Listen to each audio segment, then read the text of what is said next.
الحمد لله وكفى والصلاة والسلام على محمد المصطفى وعلى آله وأصحابه الذين صعدوا في معارج الحق والهدى وخلفاء ساداتنا أبي بكر الصديق الأكبر وعمر الفاروق الأعظم وعثمان ذي النورين وأسد الله الغالب علي المرتضى وابنه الإمام حسن المجتبى وسبته الإمام حسين الشهيد دافع الكرب والبلاء وأمهما سيدة النساء فاطمة الزهراء وابنه عبد القادر سيدنا غوث الورى وسراج أمته أبي حنيفة إمام أئمة الهدى وإمام أهل سنته مجدد العظم لدينه وشريعته سيدنا أحمد رضا وجميع أهل سنة وجماعته دائما أبدا أبدا. أما بعد فأعوذ بالله من الشيطان الرجيم. بسم الله الرحمن الرحيم. قل إن كنتم تحبون الله فاتبعوني يحببكم الله.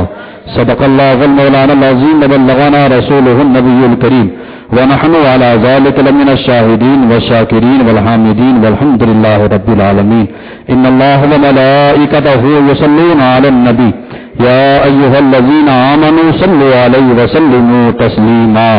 اللهم صل على سيدنا مولانا محمد معدن الجود والكرم وآلہ وبارک وسلم صلاۃ و سلاما علیک یا رسول اللہ صلی اللہ تعالی علیہ وسلم. آج ہم اور آپ قطب الاقطاب فرد الافراد غوث الاغواث قطب ربانی غوث سمدانی شہباز لامکانی قندیل نورانی شیخ ابو محمد عبد القادر جیلانی رضی اللہ تعالیٰ عنہ کی بارگاہ میں خراج عقیدت پیش کرنے کے لیے اس مسجد میں حاضر آئے. رب قدیر ہماری حاضری کو قبول فرمائے. رب تبارک و تعالیٰ اپنے حبیب صلی اللہ تعالیٰ علیہ وسلم کے صدقے میں بالخصوص غوث پاک کے صدقے میں پروردگار ہم تمام مسلمان کی جان مال عزت آبرو دکان مکان کی حفاظت فرمائے. شریعت مطہرہ پر صحیح معنوں میں چلنے کے اللہ ہم سب کو توفیق عطا فرمائے.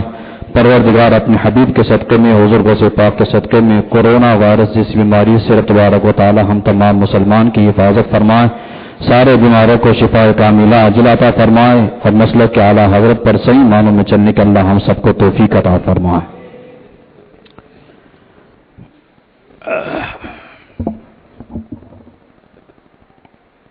حافظ صاحب نے پونا گھنٹہ ٹائم دیا ہے.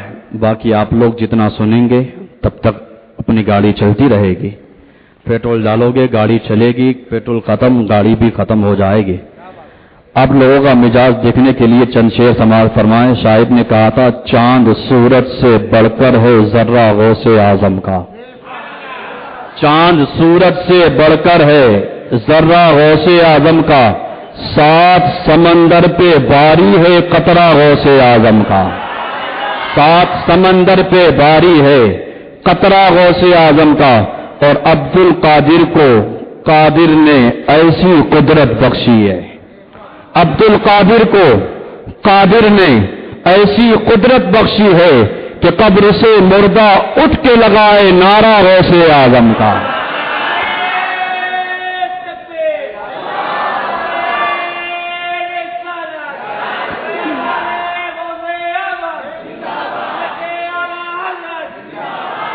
عبد القادر کو قادر نے ایسی قدرت بخشی ہے کہ قبر سے مردہ اٹھ کے لگائے نعرہ غوث اعظم کا.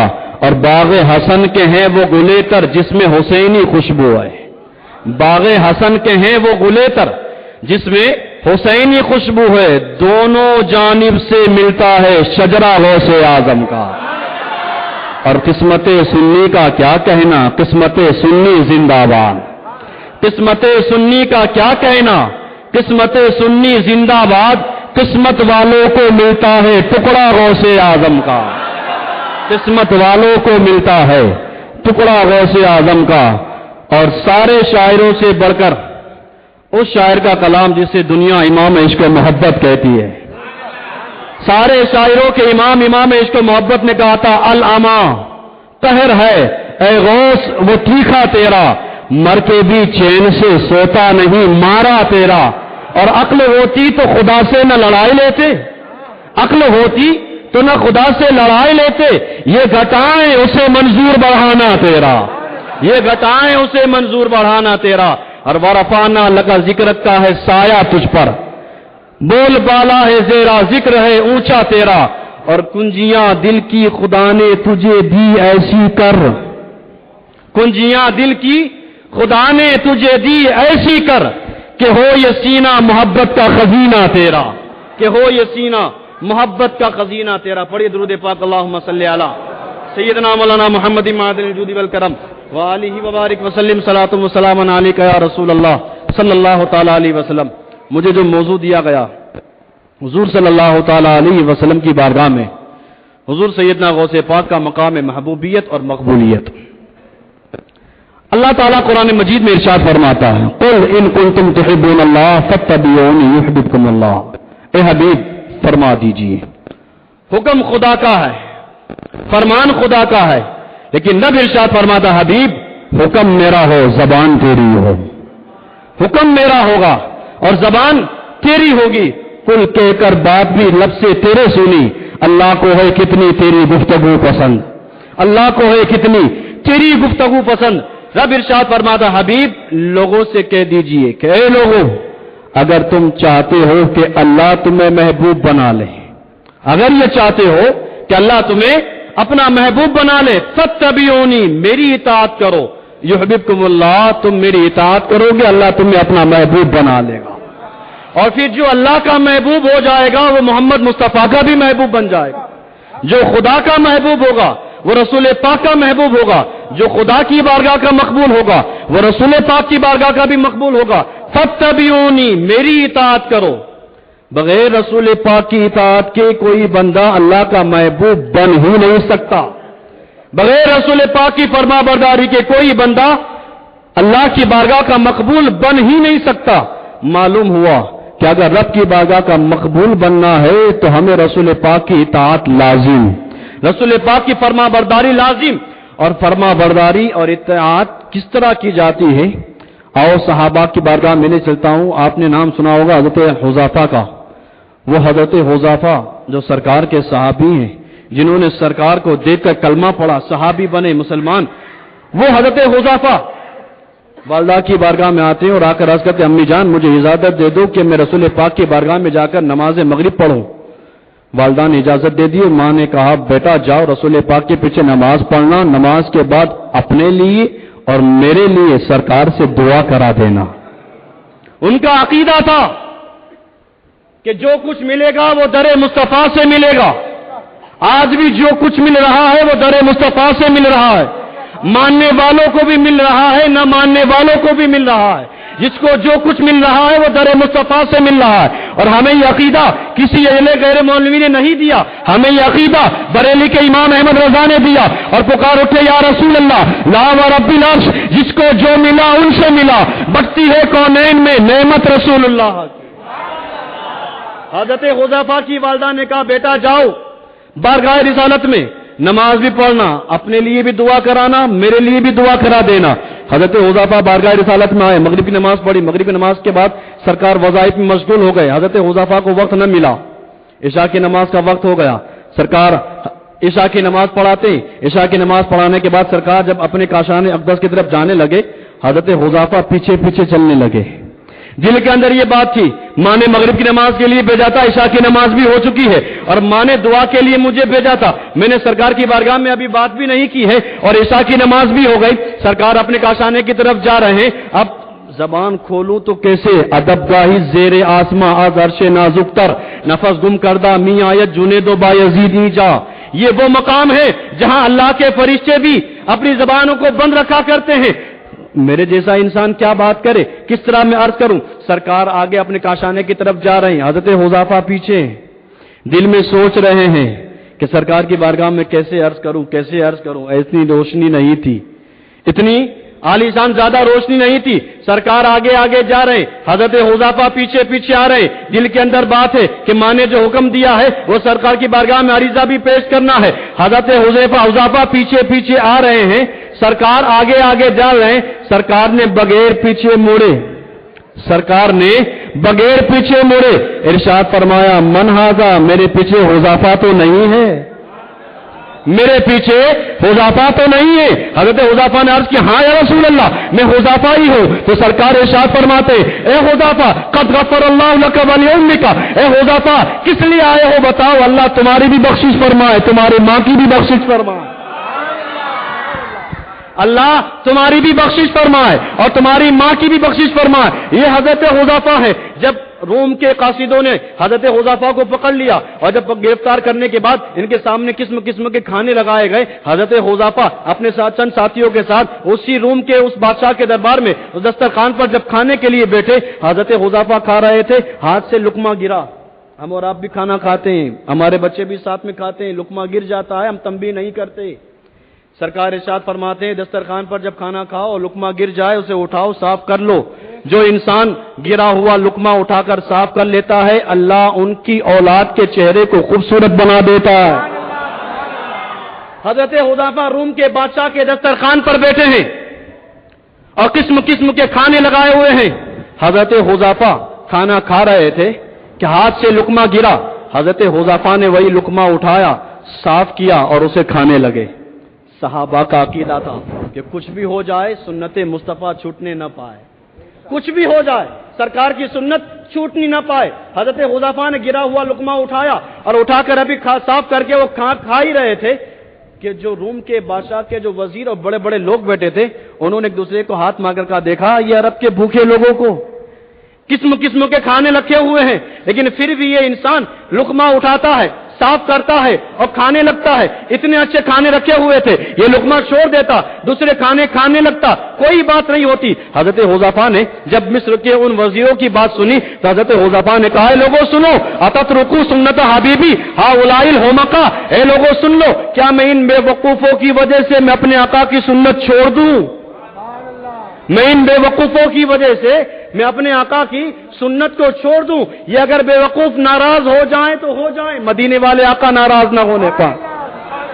فاتبعونی، اگر چاہتے ہو کہ اللہ تمہیں اپنا محبوب بنائے میری اطاعت کرو، میری فرما برداری کرو، میری اطاعت کرو گے، میری فرما برداری کرو گے، اللہ تمہیں اپنا محبوب بنا لے گا، اللہ تمہیں اپنی بارگاہ میں مقبول بنا لے گا. اور جو انسان اللہ کا محبوب بن جائے گا، جو انسان اللہ کا مقبول بن جائے گا، وہ بارگاہ رسالت کا بھی مقبول بن جائے گا، وہ بارگاہ رسالت کا بھی محبوب بن جائے گا. حضور غوث پاک رضی اللہ تعالیٰ عنہ کتنے محبوب تھے، کتنے مقبول تھے. اعلیٰ حضرت فرماتے ہیں رضا یوں نہ بلک تو نہیں جید تو نہ ہو، اے رضا یوں نہ بلک تو نہیں جید تو نہ ہو، سید جید ہر دہر ہے مولا تیرا، سید جید ہر دہر ہے مولا تیرا. ویسے پاک رب کی بارگاہ میں اور رسول پاک کی بارگاہ کے کتنے مقبول تھے اور کتنے محبوب تھے. آپ سنیں حضرت حماد رضی اللہ تعالیٰ عنہ بہت پائے کہ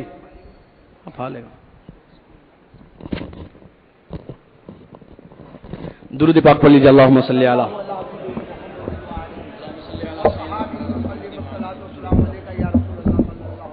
علیہ وبارک وسلم صلاۃ و سلام علیک یا رسول اللہ صلی اللہ تعالی علیہ وسلم. حضرت حماد رضی اللہ تعالیٰ عنہ جو اپنے وقت کے بلند پائے بزرگ اور اللہ کے مقبول ولی ہیں. حضرت حماد روزانہ رات میں جب رات ہوتی سارے لوگ اپنے بستر پر سو جاتے اور یہ حضرت حماد ہیں مصلی بچھا کر رب کی بارگاہ میں دعائیں کرتے. آپ کے حجرے سے آواز آتی تھی کہ آپ مناجات کر رہے ہیں، رب کی بارگاہ میں دعا کر رہے ہیں. ایک دن لوگوں نے حضرت حماد سے پوچھ لیا اے حضرت حماد، رات کو سارے لوگ تو اپنے بستر پر آرام سے سوتے ہیں لیکن کیا بات ہے آپ ہیں کہ آپ کے حجرے سے مناجات کی آواز آتی ہے، دعاؤں کی آواز آتی ہے، اے حضرت حماد کیا بات ہے؟ حضرت حماد نے کہا کہ میرے 12,000 مرید ہیں. کتنے؟ 12,000 مرید ہے اور ساری رات میں ان 12,000 مریدوں کے نام لے کر اللہ سے دعا کرتا ہوں.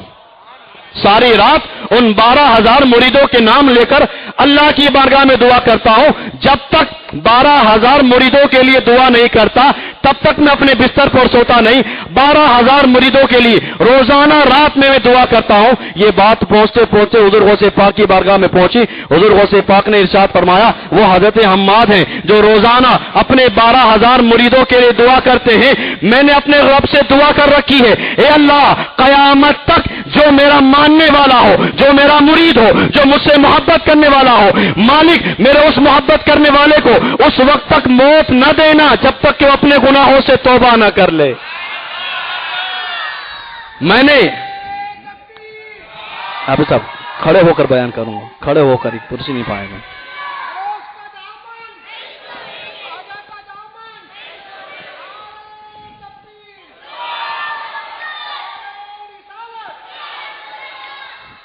ویسے جب آقاؤں کا تذکرہ کیا جائے تو بیٹھ کر نہیں کھڑے ہو کر اچھا لگتا ہے۔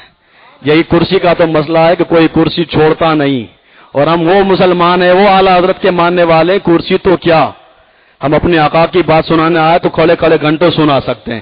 کیسے آقاؤں کا بندہ ہوں رضا، کیسے آقاؤں کا بندہ ہوں رضا، بول بالے میری سرکاروں کے، یہ حضور غوث پاک رضی اللہ تعالیٰ عنہ۔ اور مقام محبوبیت کیا ہے، مقام مقبولیت کیا ہے؟ سرکار کی بارگاہ میں سرکار رضی اللہ، سرکار صلی اللہ تعالیٰ علیہ وسلم کتنا محبوب مشغلہ، کتنا مقبولیت کے مقام پر فائز فرمایا۔ حضور غوث پاک رضی اللہ تعالیٰ عنہ جب سفر کرتے کرتے بارگاہ رسالت میں حاضر ہوئے، سرکار کے موادہ شریف پہ کھڑے ہو کر حضور غوث پاک نے سنہری جالیوں کے سامنے کھڑے ہو کر عرض کی، یا رسول اللہ فی حالت البعد كنت ارسلها تقبل الارض بها وهي نائبتي وهذه دولة الاشباح قد حضرت فامدد يمينك كي تخطى بها وشفتي۔ حضور غوث پاک نے سرکار صلی اللہ تعالی علیہ وسلم کی سنہری جالیوں کے سامنے کھڑے ہو کر عرض کی، یا رسول اللہ جب بغداد میں تھا آپ کی یاد ستاتی تھی، وہیں سے سلام پیش کر دیا کرتا تھا۔ جب آپ کی یاد آتی تھی بغداد سے آپ کی بارگاہ میں صلاۃ و سلام کے نذرانے پیش کرتا تھا۔ یا رسول اللہ آج میں بنفس نفیس آپ کی بارگاہ میں حاضر آیا ہوں۔ یا رسول اللہ جب آیا ہوں دلی خواہش لے کر آیا ہوں۔ کیا خواہش لے کر آیا ہوں؟ یہ خواہش لے کر آیا ہوں، جب دور تھا تو دور سے سلام پڑھتا تھا، آج آپ کے قریب آیا ہوں، آج عبد القادر اس وقت تک سلام نہ پڑے گا جب تک کہ ماتھے کی نگاہوں سے آپ کا دیدار نہ کر لے گا، اس وقت تک سلام نہ پڑے گا جب تک کہ ماتھے کی آنکھوں سے آپ کا دیدار نہ کر لے گا۔ جب حضور غوث پاک نے یہ تمنا ظاہر کی، یہ عشق استغاثہ پیش کیا، یہ آرزو سرکار کی بارگاہ میں رکھی، اور جب سرکار کی بارگاہ میں کوئی آرزو رکھے اور قبول نہ ہو، وہاں کیا جود و کرم ہے شہ بطحا تیرا، نہیں سنتا ہی نہیں مانگنے والا تیرا۔ یہ تو وہ در ہے کہ اگر یہاں سے ایک مرتبہ مانگ لو تو میرے کریم سے گر قطرہ کسی نے مانگا، دریا بہا دیے ہیں، دربے بہا دیے ہیں۔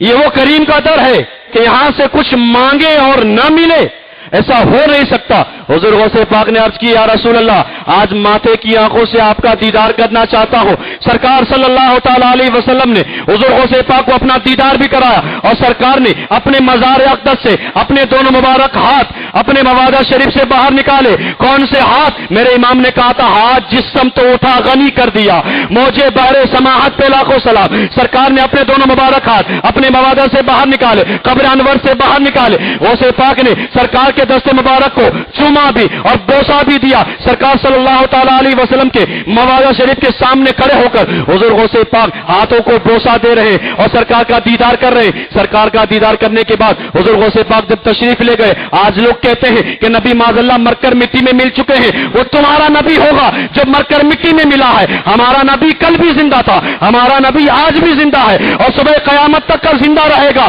اور ہمیں یہ عقیدہ کسی مسجد کے امام نے نہیں دیا، بریلی کے امام نے دیا۔ پکار اٹھے، یا رسول اللہ تو زندہ ہے واللہ، تو زندہ ہے واللہ، میری چشمے عالم سے چھپ جانے والے۔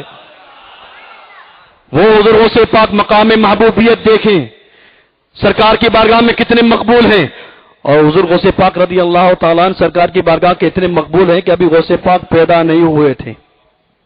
غوث پاک ابھی پیدا نہیں ہوئے تھے جس رات حضور غوث پاک اس دنیا میں تشریف لائے۔ آپ کے والد حضرت عبداللہ سمعی سوئے، آنکھ بند ہوئی، قسمت کا ستارہ چمکا، خواب میں آقا تشریف لے آئے، اور حضرت عبداللہ سمعی کے خواب میں آ کر آقا نے ارشاد فرمایا، عبداللہ اے میرے بیٹے مبارک ہو، اللہ نے تجھے ایسا نیک بیٹا عطا فرمایا ہے، اتنا بلند بیٹا عطا فرمایا ہے جو اللہ کا بھی محبوب ہے، میرا بھی محبوب ہے، جو اللہ کا بھی محبوب ہے، میرا بھی محبوب ہے، اور وہ شان والا بیٹا اللہ نے تجھے عطا فرمایا ہے کہ اللہ نے جو فضیلت مجھے نبیوں میں عطا فرمائی ہے، اللہ نے وہی فضیلت روئے زمین کے ولیوں میں تیرے بیٹے کو عطا فرمائی ہے۔ جو ولی قبل تھے یا بعد ہوئے یا ہوں گے، سب ادب رکھتے ہیں دل میں میرے آقا تیرا، سب ادب رکھتے ہیں دل میں میرے آقا تیرا۔ یمن کا ایک انسان جس کا نام سنان تھا، حضور غوث پاک کی بارگاہ میں آ کر اس نے کہا، حضور میں نصرانی ہوں، میں مذہباً تمہارے مذہب کا ماننے والا نہیں، نصرانی ہوں۔ رات میں جب سویا تو میں سوچ رہا تھا کہ مسلمان ہو جاؤں، کلمہ پڑھ لوں، مسلمان ہو جاؤں، لیکن دل کے اندر میرے یہ بات تھی کہ کوئی ایسا نیک بندہ مجھے یمن میں ملے جو اللہ کا نیک بندہ ہو، اس کے ہاتھ پر میں کلمہ پڑھ کر مسلمان ہو جاؤں۔ ساری رات میں یہ تمنا لے کر سوتا رہا اور یہ میں سوچ رہا تھا کہ یمن میں مجھے کوئی نیک بندہ مل جائے۔ اب وہ انسان غوث پاک کی بارگاہ میں عرض کرتا ہے، حضور رات کو جب میں سویا تو حضرت عیسیٰ علیہ السلام میرے خواب میں آئے، حضرت عیسیٰ علیہ السلام میرے خواب میں آئے، اور حضرت عیسیٰ علیہ السلام نے آ کر مجھے حکم دیا کہ تو کلمہ پڑھنا چاہتا ہے، مسلمان ہونا چاہتا ہے، نیک بندے کے ہاتھ پر تو کلمہ پڑھنا چاہتا ہے، تو کہیں ادھر ادھر جانے کی ضرورت نہیں، بغداد چلا جا، عبد القادر کے ہاتھ پہ ہاتھ دے کے کلمہ پڑھ کے مسلمان ہو جا۔ یہ حضرت عیسیٰ علیہ السلام بھی جن کو نیک بتائیں، جن کے تذکرے حضرت عیسیٰ علیہ السلام کرے، وہ حضور غوث پاک رضی اللہ تعالیٰ نے کتنے بڑے مقام پر فائز ہیں۔ آج ہم دعا کرتے ہیں، حضور غوث پاک فرماتے ہیں جس کی دعائیں قبول نہ ہوتی ہو میرے وسیلے سے دعا کرے۔ اچھا، آج ہم غوث پاک کی بارگاہ میں خراج عقیدت پیش کر رہے ہیں۔ ہم اپنی قسمت پر ناز جتنا کریں اتنا کم ہے۔ جسے چاہا در پہ بلا لیا، جسے چاہا اپنا بنا لیا، یہ بڑے کرم کے ہیں فیصلے، یہ بڑے نصیب کی بات ہے۔ حضور غوث پاک نے چاہا تو آج ہم ان کا نام لے رہے ہیں، اس لیے کہ غوث پاک فرماتے ہیں میں جس کے لیے چاہوں وہی میرا نام لے سکتا ہے، جس کے لیے میں چاہوں وہی میرا نام لے سکتا ہے، ایرا غیرہ میرا نام نہیں لے سکتا۔ آج ہم غوث پاک کی بارگاہ میں قادری عبادت گاہ میں غوث پاک کا تذکرہ کر رہے ہیں، معلوم ہوا غوث پاک نے چاہا تبھی ہم ان کا تذکرہ کر رہے ہیں، اور جب انہوں نے چاہ لیا تو سمجھ لو کہ ہم مختصر ہیں۔ ہم اگرچہ مختصر ہیں لیکن ان کی بارگاہ کے مقبول ہیں۔ کم من فیۃ قلیلۃ غلبت فیۃ کثیرۃ باذن اللہ، اللہ ارشاد فرماتا ہے کئی مرتبہ ہم نے چھوٹی جماعت کو بڑی بڑی جماعت پر اپنے فضل سے فتح یابی عطا فرمائی ہے۔ تو اگرچہ ہم کم ہیں، ماننے والے غوث پاک کے ہیں۔ غوث پاک فرماتے ہیں میرا مرید مشرق کے کسی کونے میں ہو، میں مغرب میں رہوں، میرا مرید مجھے کہیں سے بھی پکارے میں اس کی مدد کرنے چلا جاتا ہوں، اس کی مدد کر دیا کرتا ہوں۔ آج ہم غوث پاک کے ماننے والے ہیں۔ غوث پاک فرماتے ہیں کوئی بھی میرا مرید، کوئی میرا چاہنے والا، کوئی میرا ماننے والا کہیں بھی پریشانی میں ہو، کیسی بھی دعا کرے، دعا قبول نہ ہوتی ہو میرے وسیلے سے دعا کرے، میرے وسیلے سے دعا کرے گا، اللہ اس کی دعا کو قبول فرما لے گا۔ حضرت سہیل بن عبداللہ تستری رضی اللہ تعالیٰ عنہ فرماتے، دیکھیں غوث پاک کا مقام محبوبیت اور مقبولیت۔ حضرت سہیل بن عبداللہ تستری فرماتے ہیں ایک دن ہم نے بغداد میں سنا کہ حضور غوث پاک کئی دنوں سے لاپتہ ہے، کسی کو مل ہی نہیں رہے۔ ہم چاروں طرف حضور غوث پاک کو ڈھونڈ رہے ہیں لیکن غوث پاک کہیں ہمیں نظر ہی نہیں آ رہے۔ عاطف غیبی سے آواز آئی دریائے دجلہ کی طرف جاؤ شاید وہاں تمہیں مل جائے۔ حضرت سہیل بن عبداللہ تستری فرماتے ہم چند لوگ جمع ہوئے اور دریائے دجلہ کی طرف آئے تو ہم نے کیا دیکھا، حضور غوث پاک دریائے دجلہ پہ چل رہے ہیں۔ ہم زمین پر صحیح سے چل نہیں پاتے، حضور غوث پاک دریا میں پانی پر چل رہے ہیں۔ حضرت سہیل بن عبداللہ تستری فرماتے میں نے دیکھا کہ دریا کے اندر سے جو مچھلی تھی وہ کود کر باہر آتی تھی، غوث پاک کے قدموں کو بوسہ دیا کرتی تھی۔ حضرت سہیل بن عبداللہ تستری فرماتے ہم نے دیکھا غوث پاک دریا میں چل رہے ہیں، زور کی نماز کا وقت آیا، آسمان سے ایک مصلی آیا، مصلی بچھایا گیا، رجال الغیب بھی آ گئے، سب نے سب بنا لی اور حضور غوث پاک نے اسی مصلی پہ کھڑے ہو کر زور کی نماز پڑھائی۔ یہ اللہ کا ولی ہوتا ہے، سفر میں ہو یا حضر میں ہو، زمین پر ہو یا دریا پر ہو، آسمان میں اڑ رہا ہو یا کچھ بھی کر رہا ہو، کیسے بھی عالم میں ہو، اس کی نماز کبھی قضا نہیں ہوتی۔ ہم تو ہے غوث پاک کے ماننے والے، غوث پاک کا دامن نہیں چھوڑیں گے۔ غوث پاک کا دامن پکڑا ہی کب تھا، غوث پاک کا دامن نہیں چھوڑیں گے۔ ہم نے غوث پاک کا دامن پکڑا ہی کب تھا، اگر غوث پاک کا دامن صحیح معنوں میں ہم نے مضبوطی سے پکڑا ہوتا تو ہماری ایک وقت کی نماز کبھی قضا نہیں ہوتی۔ اگر ہم نے غوث پاک کا دامن مضبوطی سے تھاما ہوتا تو ہفتے میں 3 مرتبہ بیٹھ کر شیونگ نہ کراتے. اگر ہم نے غوث پاک کا دامن مضبوطی سے تھاما ہوتا تو سگے ماں باپ کو گالیاں دے کر گھر سے باہر نہ نکالتے.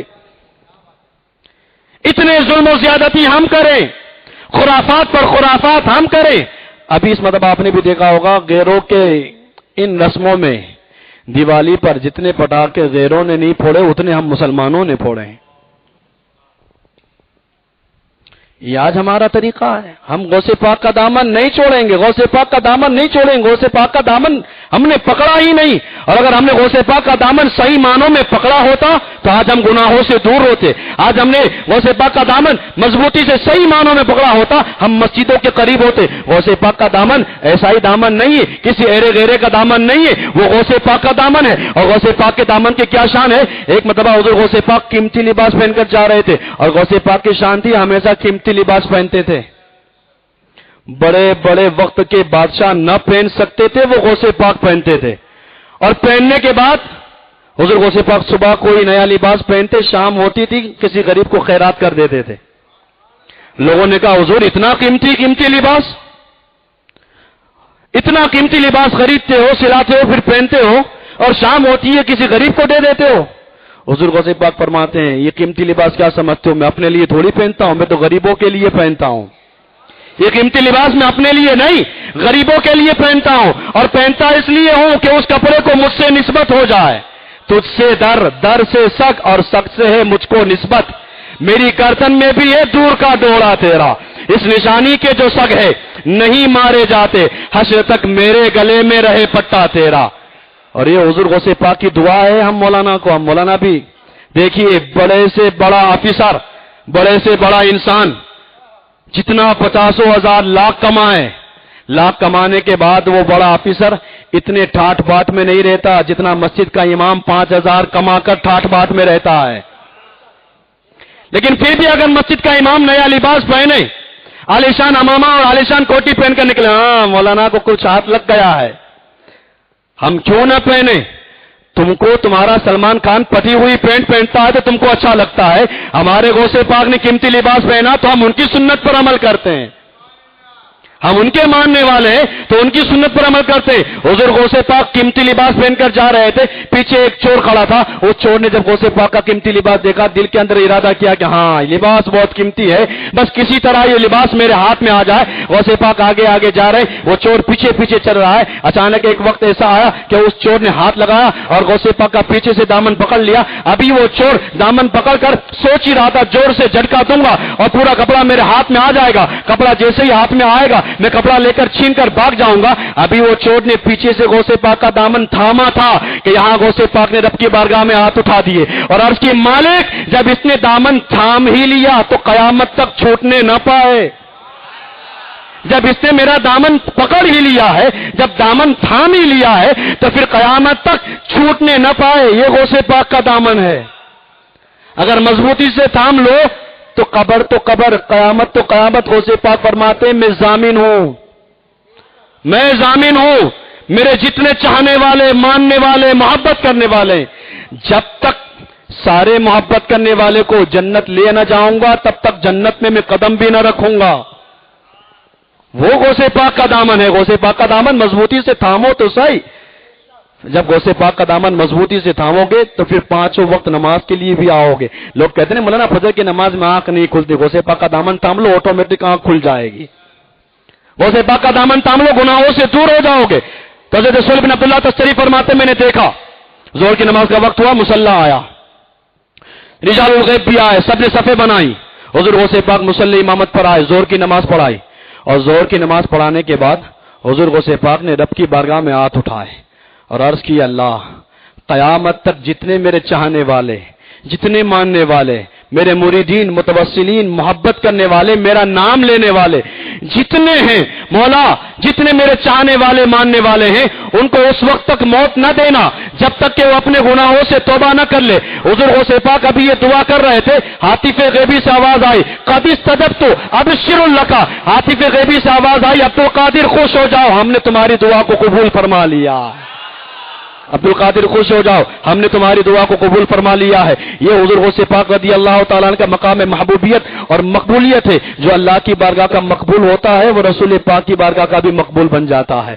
اور کیا شان ہے، دیکھیے حضور غوث پاک اعلیٰ حضرت کے خلیفہ مولانا جمیل الرحمان فرماتے ہیں، خدا کے فضل سے ہم پر ہے سایہ غوث اعظم کا، ہمیں دونوں جہاں میں ہے سہارا غوث اعظم کا۔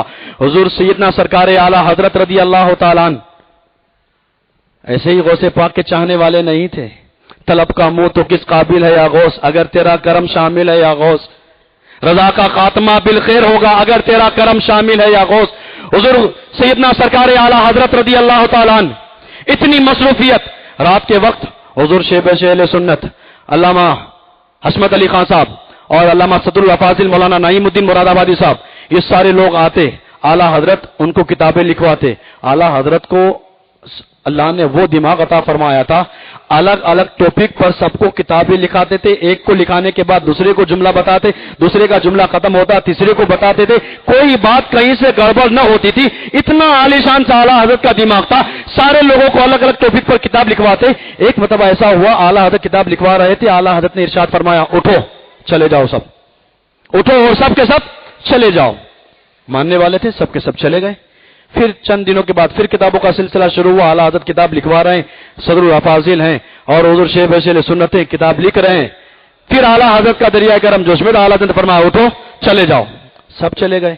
پھر چند دنوں کے بعد پھر کتاب لکھ رہے ہیں، پھر اعلیٰ حضرت فرماتے اٹھو اور چلے جاؤ۔ تیسری مرتبہ جب یہ حکم ہوا تو علامہ صدر الافاضل علامہ نعیم الدین مراد آبادی نے حضور شیخ اہل سنت سے کہا، آج تو میں دیکھ کر رہوں گا کہ اعلیٰ حضرت رات کو ہم کو نکال کیوں دیتے، اپنے حجرے سے اپنے مکان سے اعلیٰ حضرت ہم کو نکال کیوں دیتے ہیں۔ آج تو میں یہ دیکھ کر رہوں گا۔ رات کو جب اعلیٰ حضرت نے ارشاد فرمایا اٹھو اور سب چلے جاؤ، سب چلے گئے۔ علامہ نعیم الدین مراد آبادی اور حضور شیخ اہل سنت اعلیٰ حضرت کے دروازے کے باہر بیٹھ گئے۔ پہلے کے زمانے میں جو دروازے ہوتے تھے وہ لکڑے کے دروازے، جس پر کنڈی بھی لگاؤ تو تھوڑا سا دھکا دو تو تھوڑا سا کھل جاتا ہے۔ اعلیٰ حضرت کے مکان پہ وہی دروازہ رکھا ہوا تھا۔ علامہ نعیم الدین مراد آبادی اور حضور شیخ اہل سنت دروازے کے باہر ہے۔ اعلیٰ حضرت نے سب کو باہر نکال دیا، کہا اٹھو سب چلے جاؤ۔ علامہ نعیم الدین مراد آبادی نے دیکھا کہ اعلیٰ حضرت نے دروازہ بند کیا، اور پھر علامہ نعیم الدین مراد آبادی دیکھتے ہیں کہ ایک خوبصورت انسان چہرے سے نور نکل رہا ہے، سفید لباس پہنا، امامہ زیب تن کیا ہوا ہے، اور اعلیٰ حضرت کی چارپائی پر لیٹے ہوئے ہیں اور اعلیٰ حضرت ان کے پاؤں دبا رہے ہیں۔ اعلیٰ حضرت کی چارپائی پر وہ بزرگ لیٹے ہوئے ہیں اور اعلیٰ حضرت ان کے پاؤں دبا رہے ہیں۔ عربی میں کچھ گفتگو ہو رہی ہے۔ علامہ نعیم الدین مراد آبادی یہ منظر دیکھتے رہے۔ صبح صادق کا جب وقت ہوا وہ بزرگ تشریف لے گئے، اعلیٰ حضرت باہر آئے، دروازہ جیسے ہی کھلا تو اعلیٰ حضرت نے دیکھا علامہ نعیم الدین مراد آبادی بھی بیٹھے اور حضور شیخ اہل سنت بھی بیٹھے۔ اعلیٰ حضرت نے جیسے ان دونوں کو دیکھا تو جلال میں آئے، ارشاد فرمایا تمہیں نہیں معلوم جاسوسی کرنا منع ہے؟ نہیں معلوم تم لوگوں کو کہ جاسوسی کرنا منع ہے؟ اور جاسوسی پر تو سرکار نے ارشاد فرمایا کوئی انسان اگر کسی انسان کی جاسوسی کرتا ہو تو اس انسان کو چاہیے کہ جو جاسوسی کرتا ہے پتھر اٹھا کر اس کی آنکھ پھوڑ ڈالے۔ جاسوسی کرنا اتنا بڑا گناہ ہے۔ تو اعلیٰ حضرت نے ارشاد فرمایا علامہ نعیم الدین مراد آبادی سے اور حضور شیخ اہل سنت سے کہ تمہیں معلوم نہیں جاسوسی کرنا منع ہے؟ حضور شیخ اہل سنت سمجھ گئے کہ اب جو جواب دینا ہے وہ علامہ نعیم الدین مراد آبادی کو دینا ہے، اس لیے کہ وہ سید تھے۔ تیری نسل پاک میں بچہ بچہ نور کا، تو ہے عین نور، تیرا سب گھرانہ نور کا۔ علامہ نعیم الدین مراد آبادی نے عرض کی حضور یہ سارا پلان میرا تھا، یہ ہم لوگ یہاں رکے اور جو کچھ ہم نے دیکھا ہے یہ سارا پلان میرا تھا۔ حضور ہم نے دیکھ لیا ہے تو بتا بھی تو دو کہ کون تھا، آپ کس کے پاؤں دبا رہے تھے؟ ہم نے آنکھوں سے دیکھ لیا ہے تو اب بتا بھی دو کون تھا۔ تو اعلیٰ حضرت نے ارشاد فرمایا علامہ نعیم الدین مراد آبادی سے کہ آپ سید ہو، اگر آپ نہ پوچھتے تو میں کسی کو نہ بتاتا، آپ نے پوچھا ہے تو میں ضرور بتاؤں گا۔ کہا حضور تو پھر بتا دیجئے کون تھے؟ چہرہ بھی چمکدار تھا اور آپ ان کے پاؤں بھی دبا رہے تھے، عربی میں گفتگو بھی ہو رہی تھی، آخر کون تھا؟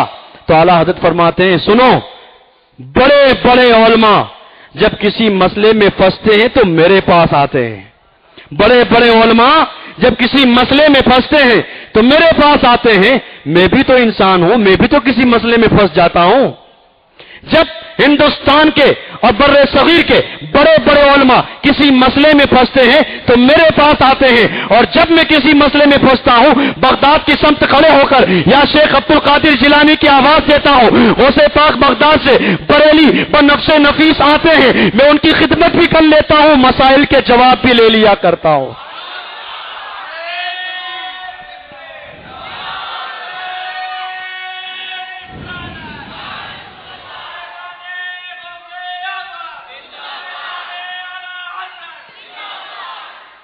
اس بہانے غوث پاک کی خدمت بھی کر لیا کرتا ہوں اور غوث پاک سے مسئلوں کے جواب بھی لے لیا کرتا ہوں۔ تبھی کہا تھا خدا کے فضل سے ہم پر ہے سایہ غوث اعظم کا، ہمیں دونوں جہاں میں ہے سہارا غوث اعظم کا۔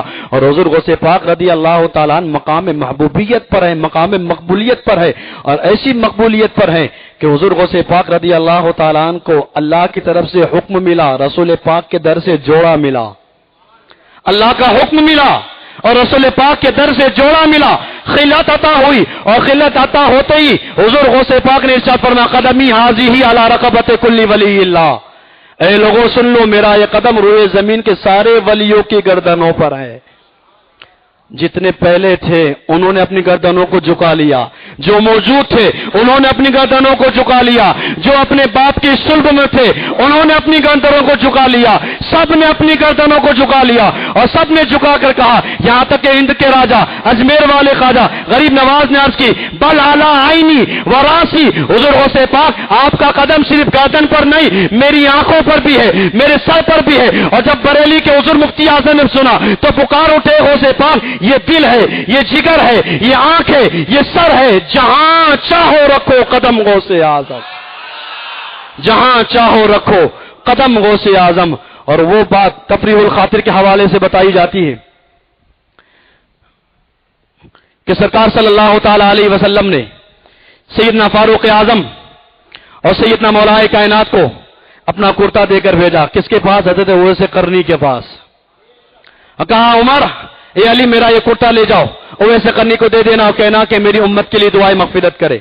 یہ واقعہ آپ نے سنا ہوگا، حضرت سیدنا فاروق اعظم اور مولا کائنات رسول پاک کا وہ جبہ لیتے ہیں، حضرت اویس قرنی کے پاس آتے ہیں، اور حضرت اویس قرنی کے پاس آ کر کہتے ہیں سرکار نے سلام بھی بھیجا ہے، جوڑا بھی بھیجا ہے، اور سرکار نے حکم دیا ہے میری امت کے لیے دعا کرو۔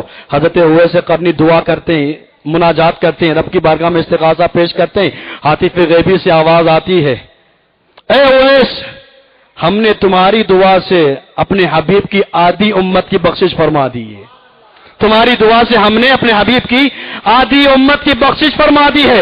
حضرت اویس قرنی نے پھر عرض کی مولا جب آدھی امت کی بخشش کر دی ہے پوری امت کی بخشش فرما دے۔ تو عاطف سے آواز آئی آدھی تیری دعا سے بخشش کی ہے اور آدھی کی شفاعت ہم عبد القادر کے ذریعے کریں گے، آدھی کی ہم عبد القادر کی شفاعت کے ذریعے بخشش فرمائیں گے۔ یہ حضور غوث پاک رضی اللہ تعالیٰ جن کے در سے جو مانگو سب ملتا ہے، ملتا سب کچھ ہے، لیکن ارادت مضبوط ہونی چاہیے، دل مضبوط ہونا چاہیے۔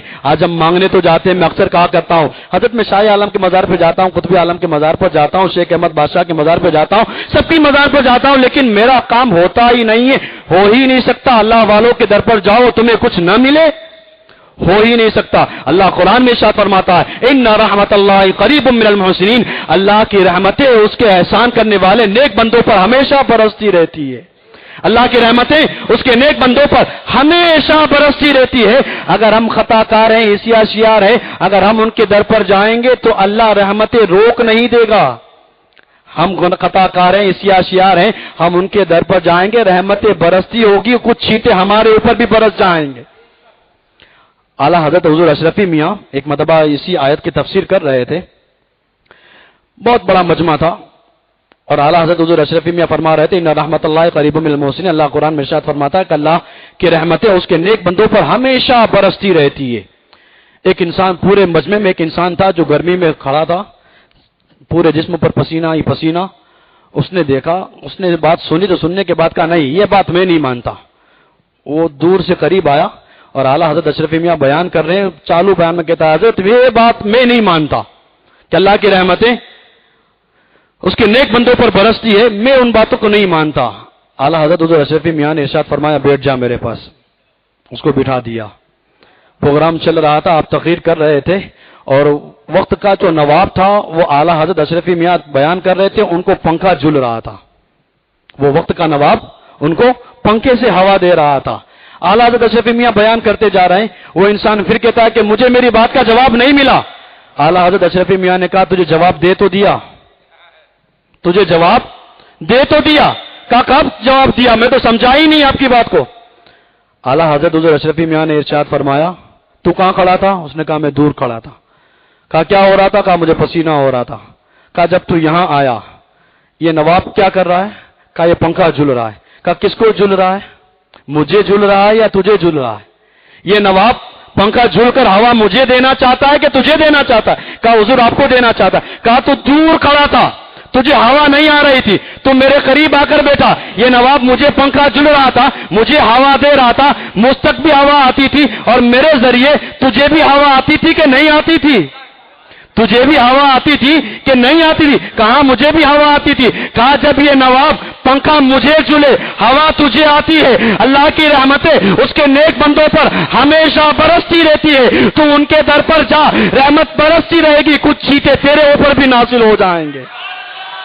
ان رحمت اللہ قریب من المحسنین، اللہ کی رحمتیں اس کے نیک بندوں پر ہمیشہ برستی رہتی ہے. ہم ان کے در سے مانگیں گے ہمیں ضرور ملے گا، واللہ وہ سن لیں گے، فریاد کو پہنچیں گے. اتنا بھی تو ہو کوئی جو آہ کرے دل سے. بندہ جب آہ کرتا ہے، دل سے مانگتا ہے، تو ولیوں کے در سے روزانہ ملتا ہے، ضرور ملتا ہے. اور جتنا مانگو اتنا ملتا ہے، اور جب مانگو جیسا مانگو ہمیشہ ملتا ہے. حضور غوث پاک کی بارگاہ میں آ کر ایک عورت عرض کرتی ہے حضور میرے یہاں اولاد نہیں ہے، شادی کو کئی سال کا عرصہ گزر چکا ہے، میرے یہاں اولاد نہیں ہے، آپ کے پاس آئی ہوں، آپ دعا کر دیجئے اللہ مجھے اولاد دے دے. حضور غوث پاک نے آنکھوں کو بند کیا، لوح محفوظ کا مطالعہ کر لیا. یہ اللہ والے ہیں، آنکھوں کو بند کرتے ہیں، لوح محفوظ کا دیدار کر لیتے ہیں.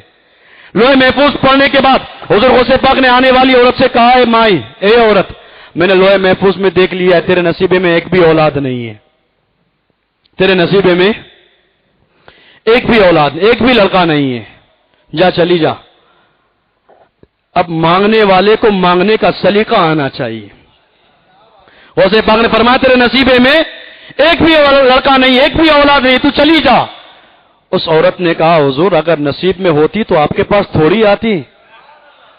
حضور میرے نصیب میں اولاد ہوتی تو آپ کے پاس نہ آتی، نصیب میں نہیں ہے تبھی میں آئی ہوں، نصیب میں نہیں ہے تبھی میں آئی ہوں. غوث پاک کا دریائے کرم جوش میں آیا، رب کی بارگاہ میں ہاتھ اٹھا کہ مالک اس کو 2 بیٹے عطا کر دے، مالک اس کو 2 بیٹے عطا کر دے. عاطف سے آواز آئی عبد القادر تم نے لوح محفوظ دیکھ لیا ہے، ایک لڑکا اس کے نصیب میں نہیں ہے، 2 مانگ رہے ہو، نصیب میں ایک نہیں ہے تم 2 مانگ رہے ہو. حضور غوث پاک نے پھر ہاتھ اٹھایا مالک آنے والی عورت کو 3 لڑکے عطا کر دے. پھر عاطف سے آواز آئی عبد القادر نصیب میں ایک نہیں تم 3 مانگ رہے ہو. غوث پاک نے پھر ہاتھ اٹھایا مالک آنے والی عورت کو 4 بیٹے عطا کر دے. پھر عاطف سے آواز آئی عبد القادر لوح محفوظ تم نے دیکھا ہے، ایک نصیب میں نہیں ہے تم 3 4 مانگ رہے ہو. بات ہوتے ہوتے 7 تک پہنچی. حضور غوث پاک نے عرض کی مالک آنے والی عورت کو 7 بیٹے عطا کر دے. جب اس طرح کی مناجات کی رب کی طرف سے آواز آئی عبد القادر آنے والی عورت کے نصیب میں ایک بھی لڑکا نہیں تھا، تو نے دعا کی ہے تو اس کو بشارت دے دے کہ ہم نے تیری دعا سے آنے والی عورت کو 7 بیٹے عطا فرمائے. یہ مقام محبوبیت ہے، یہ مقام مقبولیت ہے. من کان للہ کان اللہ لہ، جو اللہ کا ہو جاتا ہے پھر اللہ ساری خدائی کو اس کے قبضے میں دے دیتا ہے.